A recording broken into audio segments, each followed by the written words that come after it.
सभी भैया ने राम राम भाई। मैं परवेश देसवाल एजुकेशन ऑफ भाई देसवाल चैनल पर आप सभी का स्वागत करता हूँ। तो जैसे कि सभी को पता है कि अब सुप्रीम कोर्ट का मुद्दा काफ़ी उठा हुआ है। तो उसके बारे में एक एक तो मैं वर्डिक्ट दिखाना चाहूँगा जो थोड़ी देर बाद मैं इस वीडियो में जोड़ दूंगा। और दूसरी बात मैं ये कहना चाहूँगा कि बच्चे यार अजीब सी बातें कर रहे हैं। मतलब किस बिहाफ पे पैसा मांगा जा रहा है बच्चों से, ये कह रहे हैं कि मतलब हम पॉलिसी को रद्द करवाएंगे और आप पैसे दो, ठीक है। और मतलब अगर आपको नौकरी चाहिए तो आप पैसे दो। अरे पैसे देने से मतलब नौकरी मिल जाएगी? अगर पॉलिसी रद्द होगी तो नौकरी मिल जाएगी, पढ़ना तो फिर भी पड़ेगा, ठीक है। और नौकरी सारी 32,000 हैं। और आप सोच ये रहे हो कि सारों से मतलब अपना पैसे ले लें और सभी को ये कह रहे हैं कि सभी की नौकरी लग जाएगी। सभी की कैसे लग जाएगी? कंपटीशन तो फिर भी होगा, पढ़ना तो फिर भी पड़ेगा। और पॉलिसी वगैरह कुछ रद्द नहीं होती, ठीक है। बाकी मैं अभी एक सुप्रीम कोर्ट की वर्डिक्ट जोड़ जोड़ देता हूँ वीडियो में, आप देख लेना और सोच लेना कि क्वालिफाई हो सकता है या नहीं हो सकता। क्वालिफाई तो किसी भी हाल में नहीं हो सकता। बस ये हो सकता है कि जो इसमें कमी है उसको उनको ठीक करने के लिए सरकार को कह दे कोर्ट, ठीक है। ये नहीं हो सकता कि उसमें मतलब पॉलिसी को ही भंग करके और क्वालिफाई करने के लिए बोल दें। क्वालिफाई नहीं हो सकता, नहीं हो सकता, नहीं हो सकता, किसी भी हाल में नहीं हो सकता क्वालिफाई। बच्चों की आंखों में धूल झोंकी जा रही है ये बिल्कुल। वो बेचारे अब अपना पढ़ाई में जुट गए थे तो दोबारा फिर यही कहानी शुरू कर दी आप लोगों ने। मैं एक बार वो डिक्ट जोड़ रहा हूँ, एक बार उसको देखना भाई आप। तो देखो भाई, ये केस है सुप्रीम कोर्ट वाला। तो ये केस है, चलो मैं बात बताता हूँ आपको। Suresh Kumar Lalit Kumar Patel versus the state of Gujarat on 20 February 2023, showing the context in which changing recruitment rules appears in the document, ठीक है। तो इसकी ये बात है कि how we however cannot hold that the subsequent decision of the government thereby changing qualifying norms by reducing the minimum qualifying marks from 50% to 35% after the holding of the examination and the at the time when the result of the examination was to be announced, and thereby changing the said criteria at the verge of and towards the end of the game as justified, for we find the same as arbitrary and unjustified। This court in Himani Malhotra versus High Court of Delhi 2008 मतलब एक case का वो दिया हुआ है, has held that in recruitment process changing rules of the game during selection process और when it is over are not permissible. मतलब इन्होंने बताया हुआ है कि जब सिलेक्शन प्रोसेस शुरू हो जाता है तो उसके बीच में मतलब रिक्रूटमेंट प्रोसेस के रूल नहीं बदले जा सकते। तो ये थी भाई वो सुप्रीम कोर्ट की वर्डिक्ट। तो इसके बारे में बात करते हैं अपन। तो ये वर्डिक्ट आपने देख ली होगी। इसमें मोटा मोटा ये लिखा हुआ है कि मतलब रिक्रूटमेंट प्रोसेस जब शुरू हो जाता है तो रिटन एग्जामिनेशन के बाद उसके रूल्स चेंज नहीं कर सकते। तो यहाँ पर क्वालिफाई का तो मुद्दा है ही नहीं, बिल्कुल भी नहीं है। क्वालिफाई तो किसी भी हाल में नहीं हो सकता। ये मतलब बच्चों को बहकाने की या बरगलाने की ही बातें हैं कि अब क्वालिफाई हो जाएगा, ठीक है। ज़्यादा से ज़्यादा क्या हो सकता है? ज़्यादा से ज़्यादा ये हो सकता है कि सुप्रीम कोर्ट इसको सरकार को, हरियाणा सरकार को पॉलिसी फॉलो करने के लिए कह सकता है। और वो भी जब जब बच्चों का नुकसान हो रहा हो। पर इसमें एक जो वो केस था सोशो इकोनॉमिक वेरिफिकेशन का, उसका कोई फैसला तो आया नहीं है। तो बच्चों के नुकसान का तो सवाल ही नहीं उठता, क्योंकि ये ओनली इंटरिम रिलीफ है। और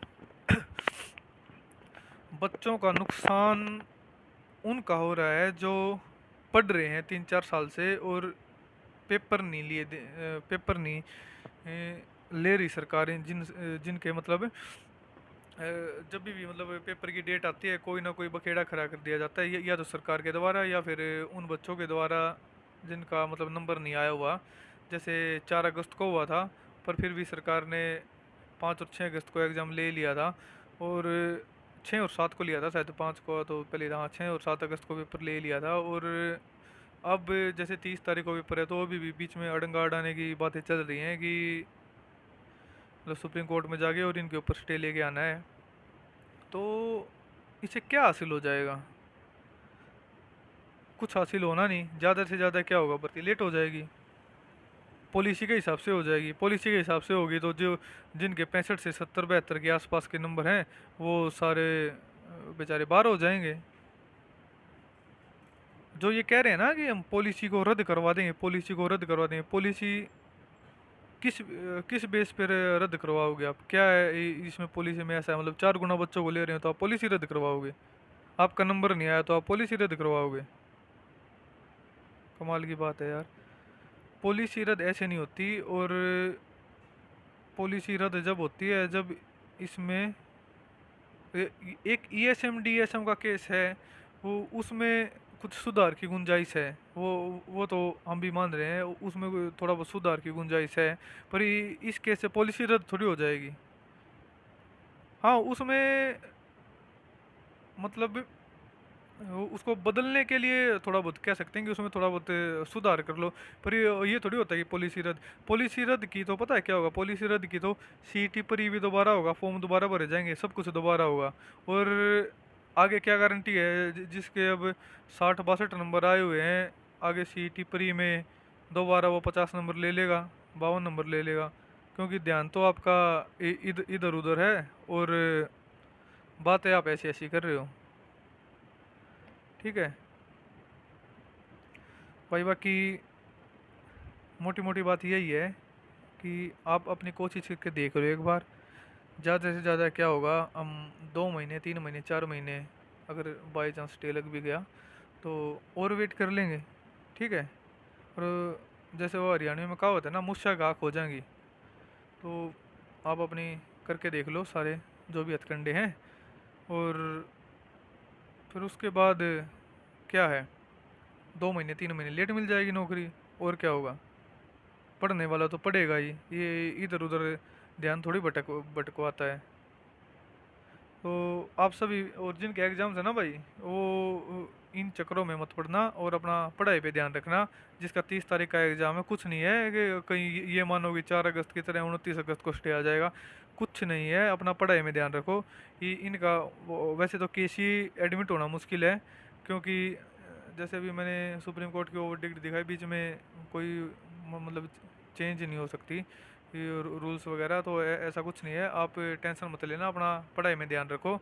31 का जिसका पेपर है, और जल्दी 6 7 जनवरी का जिसके पेपर है वो भी हो जाएंगे। और सीईटी परी के बारे में जैसे बात हुई थी, परसों भी बात हुई है, तो जो सीईटी परी को लेके है वो ये फरवरी में फॉर्म्स निकालने की सोच रहे हैं, और मार्च अप्रैल में पेपर लेने की सोच रहे हैं। फरवरी में जहाँ तक चांस है, जैसे वो बोल तो रहे थे कि फरवरी में फॉर्म निकाल देंगे, तो जैसे न्यू थोड़ा बहुत अमेंडमेंट करके निकालेंगे अब की बार। और उसके बाद फिर अप्रैल में, शायद अप्रैल के ही चांस हैं कि सीट, क्योंकि सीटी पर ही तो हो सकता है। उसमें उन्होंने कोई नो आचार संहिता में कोई ये थोड़ी है कि वो जोनिंग वगैरह करवा रहे हैं।